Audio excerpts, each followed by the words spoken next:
Hello, नमस्ते, सत श्री अकाल, अस्सलाम वालेकुम। कैसे हैं दोस्तों? मैं बहुत बढ़िया हूं और उम्मीद करता हूं कि आप लोग भी एकदम बढ़िया होंगे अपने अपने घर पर। आज की जो वीडियो है दोस्तों, इसमें हम बात करने वाले हैं जॉइंट पेन के बारे में।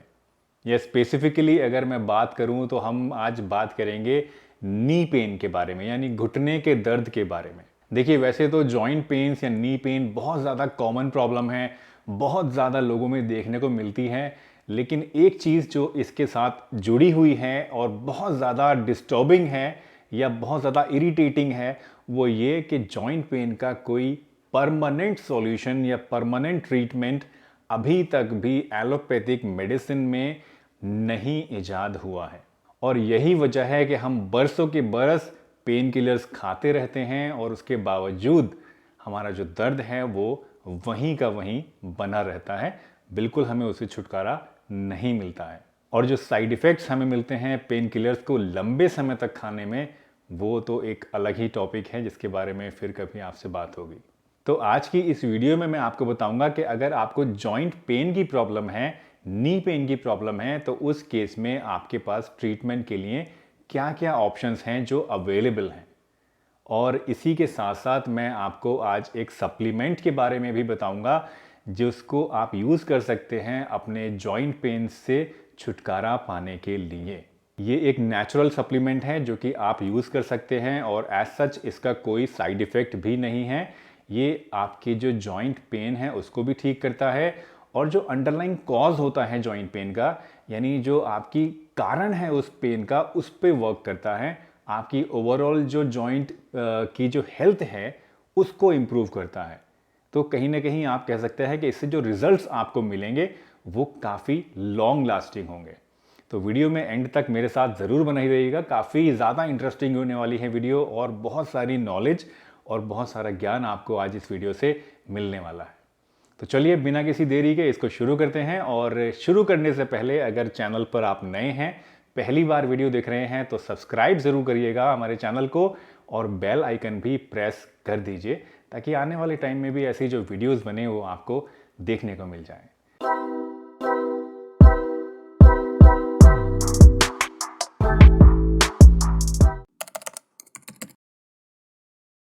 तो सबसे पहले हम बात कर लेते हैं कि नी पेन होने के क्या कारण हो सकते हैं।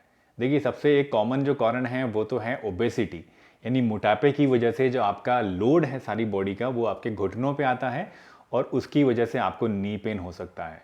इसके अलावा दूसरा कारण हो सकता है कि आपकी जो मसल्स हैं घुटने की, वो मसल्स वीक हो गई हैं और उसकी वजह से आपको दर्द हो रहा है। या फिर आपकी जो घुटने के लिगामेंट्स हैं या टेंडन्स हैं, यानी पट्टे जिसको हम हिंदी में बोलते हैं, वो पट्टे आपके कमज़ोर हो गए हैं या उनमें सूजन आ गई है, या फिर वो पट्टे जो हैं वो रप्चर हो गए हैं। कई बार ज़्यादा एक्सरसाइज करने की वजह से, भागने दौड़ने से भी ऐसा हो जाता है। और last but not the least, एक बहुत कॉमन सा कारण है जिस केस में सबसे ज़्यादा सीवियर प्रॉब्लम आती है, वो है आपकी कार्टिलेज में कोई इशू आ रहा है। कार्टिलेज मतलब जो हमारी जॉइंट का अंदरूनी हिस्सा होता है वो बनता है कार्टिलेज नाम की एक टिश्यू से। कई बार वो कार्टिलेज हमारी जो है वो कमज़ोर हो जाती है या वो घिसने लगती है या वो ख़त्म हो जाती है। उसकी वजह से जब हम मोशन में होते हैं तो हमारी कार्टिलेज जो प्रोटेक्टिव थी वो तो है नहीं, तो डायरेक्टली हमारी बोन्स आपस में रगड़ने शुरू हो जाती हैं, वहाँ ल्यूब्रिकेशन कम हो जाता है, तो उसकी वजह से भी दर्द हो सकता है आपके घुटने में। चलिए अब बात कर लेते हैं कॉमनली प्रेस्क्राइब ट्रीटमेंट्स के बारे में जो कि नी पेन के केसेस में आपको दिए जाते हैं। देखिए, ट्रीटमेंट जो है नी पेन का वो डिपेंड करता है कि आपको कितनी ज़्यादा प्रॉब्लम है। यूजुअली जो ट्रीटमेंट्स स्टार्ट किए जाते हैं वो किए जाते हैं NSAID से। NSAID का मतलब है non steroidal anti inflammatory drug, जिसको हम लोग आम भाषा में पेन किलर भी कह देते हैं। सर, शुरुआत की जाती है इन पेन किलर्स से। इसके बाद अगर इससे ठीक नहीं होता है तो आपको दिए जाते हैं ओरल स्टीरॉइड्स, जो कि आपकी जो जॉइंट्स हैं उनके अंदर से स्वेलिंग को कम करने का काम करते हैं। अगर बहुत ज़्यादा सीवियर प्रॉब्लम है तो उस केस में इन स्टेरॉइड्स के आपको जॉइंट के अंदर इंजेक्शंस भी दिए जाते हैं। वो एक सीवियर कंडीशन में आपको दिया जाता है। और इसके अलावा जो एक ऑप्शन आपके पास है वो है फिजिकल थेरेपी। फिजिकल थेरेपी मेरे हिसाब से एक बहुत अच्छा ऑप्शन है जिसके अंदर आपकी जो स्ट्रेंथन की जाती हैं मसल्स और लिगामेंट्स, और इसके साथ साथ आपको सही से चलने का, सही से उठने का, सही से बैठने का तरीका भी बताया जाता है। आपके मोशन को इम्प्रूव करा जाता है, जो जॉइंट का मोशन है उसको इम्प्रूव करते हैं। और भी बहुत सारी स्ट्रेंथनिंग और एक्सरसाइजेज आपको कराई जाती हैं जो ओवरऑल आपका जो जॉइंट है उसको स्ट्रेंथन करती है और आपके दर्द में आपको कहीं ना कहीं छुटकारा देती है आपको उससे। तो फिज़िकल थेरेपी भी एक बहुत ही इंपॉर्टेंट चीज़ है। इसके बाद नंबर आता है सर्जरी का। सर्जरी का जहाँ नाम आता है तो हम सब बहुत ज़्यादा घबरा जाते हैं और घबराने की बात भी है। सर्जरी कोई आसान चीज़ नहीं है। नेचुरल जो भी स्ट्रक्चर हमें नेचर ने दिया है, कुदरत ने दिया है, उसके साथ छेड़खानी करना तो कोई अच्छी बात नहीं है। बट एनीवेज अगर ज़रूरत है तो उस केस में सर्जरी भी की जाती है। सर्जरीज 3 टाइप की होती हैं। एक होती है आर्थ्रोस्कोपिक सर्जरी, एक होती है पार्शियल नी रिप्लेसमेंट सर्जरी और एक होती है complete knee replacement surgery.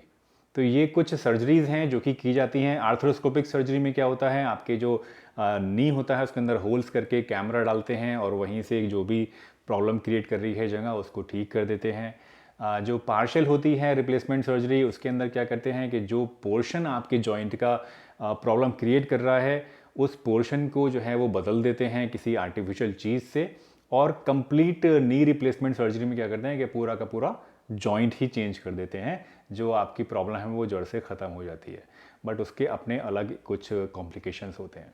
Anyways ये बात हो गई सर्जरी की। और अब बात करते हैं कि कौन सा ट्रीटमेंट है ऐसा जिसके बारे में मैं आपसे शुरू में बात कर रहा था कि जो कि आपको लॉन्ग टर्म रिलीफ दे सकता है आपकी नी पेन की प्रॉब्लम से और आपकी जो नी की हेल्थ है, जॉइंट हेल्थ, ना सिर्फ इनफैक्ट नी हेल्थ बल्कि मैं कहता हूँ आपकी बॉडी में जितने भी जॉइंट्स हैं उन सभी जॉइंट्स की हेल्थ में को इम्प्रूव करने के लिए आप इसे यूज़ कर सकते हैं। काफ़ी अच्छा ये प्रोडक्ट है। सप्लीमेंट्स की जहाँ तक हम बात करते हैं तो देखिए कोई भी सप्लीमेंट जो नी के लिए, जॉइंट के लिए या किसी भी और जॉइंट के लिए इस्तेमाल किया जाता है उसमें 2 चीज़ें सबसे इम्पॉर्टेंट होनी चाहिए। और वो एक चीज़ है ग्लूकोसामाइन और दूसरी चीज़ है कोलेजन टाइप 2।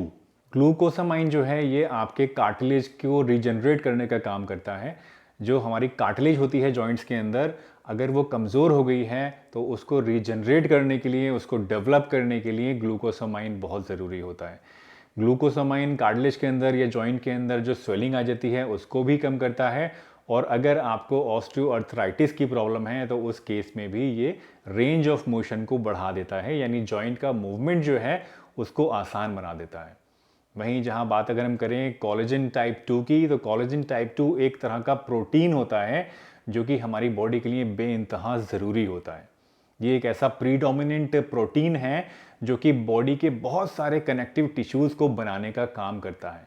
अगर स्पेसिफिकली मैं बात करूं आपके जॉइंट हेल्थ की, तो जॉइंट्स के अंदर जो कार्टिलेज पाया जाता है बोन्स के सिरों पर, उसके अंदर 50% लगभग ये कोलेजन टाइप 2 ही होता है।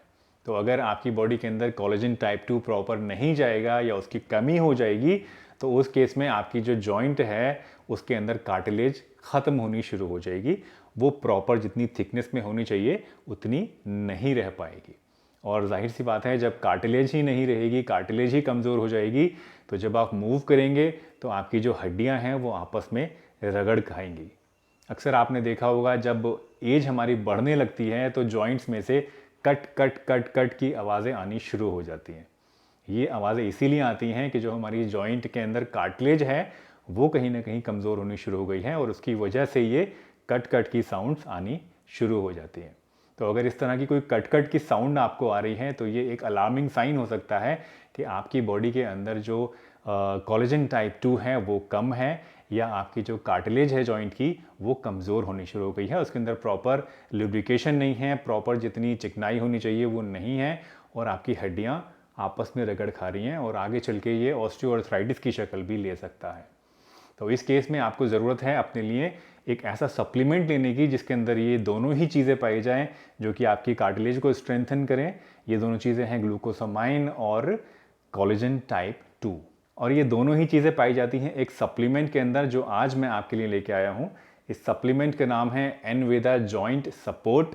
ये एक नेचुरल सप्लीमेंट है क्योंकि इसके अंदर जितने भी इंग्रेडिएंट्स इन्होंने लिए हैं, चाहे वो ग्लूकोसामाइन हो, चाहे वो कोलेजन टाइप 2 हो, चाहे वो कैल्शियम एस्कॉर्बेट हो, चाहे वो कैल्शियम साइड्रेट हो, चाहे वो MSM हो यानी मिथाइल सल्फोनाइल मीथेन हो, ये सारी ही चीज़ें इन्होंने नेचुरल सोर्सेज से कलेक्ट करी हैं और इसी वजह से इसका कोई ऐसा साइड इफ़ेक्ट नहीं है, कम्प्लीटली नेचुरल प्रोडक्ट है आपके लिए।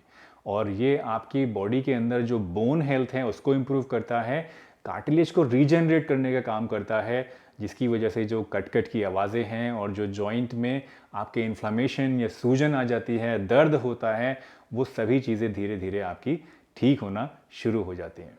तो बहुत अच्छा प्रोडक्ट है, अच्छा सप्लीमेंट है, तो मैंने सोचा क्यों ना आपके साथ इसको शेयर किया जाए। इनफैक्ट मेरी कोशिश रहती है कि जितने भी अच्छे सप्लीमेंट्स या प्रोडक्ट्स मैं आपके साथ शेयर कर सकता हूँ जो कि आपके किसी काम आ सकते हैं, वो करने चाहिए। और इसीलिए मैंने आज ये प्रोडक्ट आपके साथ शेयर किया है। काफ़ी समय से मैं लोगों के ऊपर, पेशेंट्स के ऊपर इसका इस्तेमाल करता आया हूँ और results so far have been very very encouraging and I suggest you कि अगर आपको भी कोई अर्थराइटिस की प्रॉब्लम है या नी पेन की प्रॉब्लम है या किसी बॉडी में किसी भी जॉइंट में आपकी कोई प्रॉब्लम है, तो आप इस सप्लीमेंट को रेगुलर तौर पे इस्तेमाल कर सकते हैं। आई एम श्योर कि आपकी जो जॉइंट हेल्थ को इम्प्रूव करने में काफ़ी आपकी ये मदद करेगा। डोज की अगर बात की जाए तो इसकी एक टैबलेट दिन में 3 टाइम आपको शुरुआत में लेनी चाहिए। जब आपको पेन ज़्यादा है या प्रॉब्लम ज़्यादा है और आप जस्ट स्टार्ट कर रहे हैं अपना ट्रीटमेंट इसके साथ, तो शुरुआत में मैं सजेस्ट करूँगा आप दिन में 3 टाइम इसको लीजिए। एक सुबह नाश्ता करने के बाद, एक दोपहर का खाना खाने के बाद और एक रात का खाना खाने के बाद। जब आपका प्रॉब्लम जो है पेन वाली वो थोड़ी कम होनी शुरू हो जाए, आपको कुछ रिलीफ हो जाए, उसके बाद आप इसको ट्वाइस ए डे भी कर सकते हैं, दिन में 2 टाइम भी कर सकते हैं, एक सुबह और एक शाम के नंबर में। लगभग 2 से 3 महीने इनिशियली आपको इसको लेना चाहिए और 2-3 महीने में मुझे लगता है कि काफ़ी हद तक आपकी जो प्रॉब्लम है उसमें आपको रिलीफ महसूस होगा। वैसे चूँकि नेचुरल प्रोडक्ट है तो आप इसको कितने भी लंबे समय तक ले सकते हैं, बट मिनिमम 3 मंथ्स आपको मैं सजेस्ट करूँगा। प्रॉपर इसका जो बेनिफिट है उसको देखने के लिए, उसको हासिल करने के लिए 3 मंथ्स मैं सजेस्ट करता हूँ। अब यहाँ एक चीज़ मैं आपको ज़रूर कॉशन करना चाहूँगा कि अगर आप वेजिटेरियन हैं तो आप ये प्रोडक्ट नहीं ले सकते, क्योंकि इसके अंदर जो चीज़ें हैं, जो मेन 2 इंग्रेडिएंट्स हैं इनफैक्ट, ग्लूकोसामाइन और दूसरा कोलेजन टाइप 2, ये दोनों ही चीज़ें नॉन वेज सोर्सेज से ली हुई हैं। तो वेजिटेरियन लोगों के लिए थोड़ी सी प्रॉब्लम है, आप ये नहीं ले पाएंगे। जो इसके अंदर कोलेजन टाइप 2 है वो लिया जाता है चिकन से, चिकन की कार्टिलेजेस से, और जो ग्लूकोसामाइन है वो लिया जाता है फिश से। तो दोनों ही चीज़ें नॉनवेज होने की वजह से आप मत लीजिएगा अगर आप कोई नॉनवेज चीज़ नहीं लेते हैं तो। और अगर इन दोनों चीज़ों में से किसी भी चीज़ से आपको एलर्जी है, फिश से या चिकन से, तो उस केस में भी आपको इसे नहीं लेना चाहिए। तो दोस्तों मुझे उम्मीद है आज की ये वीडियो आपको पसंद आई होगी और इससे आपने कुछ ना कुछ नया ज़रूर सीखा होगा। अगर आपको ये वीडियो पसंद आई है तो इसे एक बड़ा सा लाइक ज़रूर दीजिए। हमारे चैनल पर अगर नए हैं और पहली बार वीडियो देख रहे हैं तो चैनल को सब्सक्राइब ज़रूर करिए, ताकि आने वाले समय में भी और बाकी वीडियोस भी आप समय रहते हमारी देख सकें।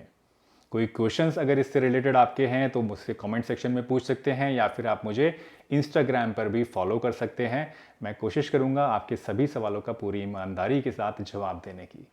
तो चलिए, इसी के साथ मैं डॉक्टर सलीम आपसे विदा लेता हूँ, इस वादे के साथ कि फिर मिलूंगा आपसे इसी चैनल पर एक नई यूज़फुल इंफॉर्मेटिव वीडियो के साथ। तब तक के लिए अपना बहुत ध्यान रखिए। Tata, bye bye and stay healthy हमेशा।